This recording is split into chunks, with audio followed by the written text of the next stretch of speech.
are fired up, and you're fired up specifically over the mayor, whose office is just over our shoulder, Stephanie Rawlings Blake. You say she has been too calm about all of this. Well, for too long. I don't want to make this a distraction of elected officials, quarreling and quibbling. That's not what this bigger issue is. The bigger issue, and why I'm upset, is that the fact that leadership has been too calm about this entire police brutality issue in Baltimore City for years.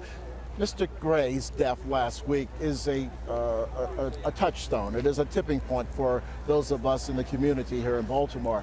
But this is not the first of it. And that's why I say that the mayor and others are much too calm about this. It's been going on for years. Here's how the mayor has responded, just to be on her side. She has just responded saying, screaming and yelling is not going to get the Gray family the answers they're looking for. So that's how she's responding. I'm also reminded, I live in New York, and I'm reminded of Mayor Bill de Blasio when there were two officers who were brutally shot and killed.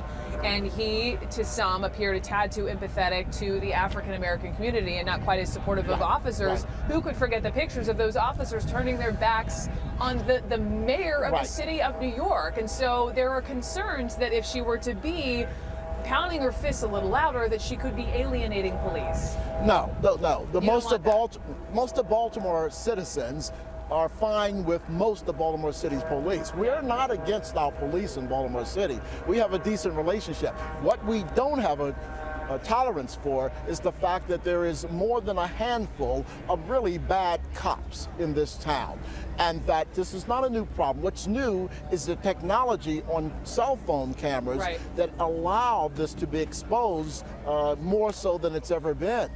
We are fine with the majority of our cops. We're not happy at all with the more than handful of cops. You grew up here. I did. This is your home. It is. Growing up as a black man in Baltimore, what was your experience like? I mean, at 25, just using that example, as Freddie Gray was 25, and how have you seen attitudes towards police shift? Yeah, I had a really nice experience, good experience with police officers in Baltimore City. They knew my name, they knew my parents' name, I knew them. At some point, things shifted, and I think part of that is because we recruit so many officers who live so many miles away.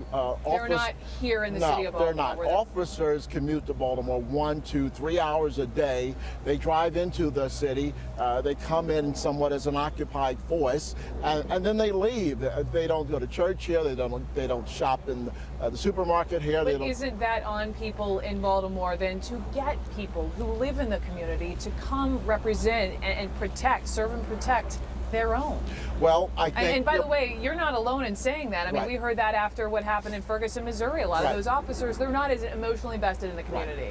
I think that the officers that we recruit can live anywhere they want when we recruit them. I think they ought to make Baltimore their home. If they want to be paid and to encourage and to be a part of the community, that's what they should feel, that they will live in and near the city of Baltimore, so that they have this relationship with the citizens. You know, so many of these people out here are very, very angry, and they, absolutely are saying, in this case in particular, and we don't have all the facts, but they're absolutely saying this is police brutality. They've seen the videos, and so in one sense, they want attitudes among officers to shift. But I'm also wondering if attitudes toward police officers within members of the community need to shift as well. I think that, frankly, we have a good attitude toward our good police officers. I think we are willing to sit with officers and to tell them what we know is going on in our communities. I think people get more upset, not in terms of totally, this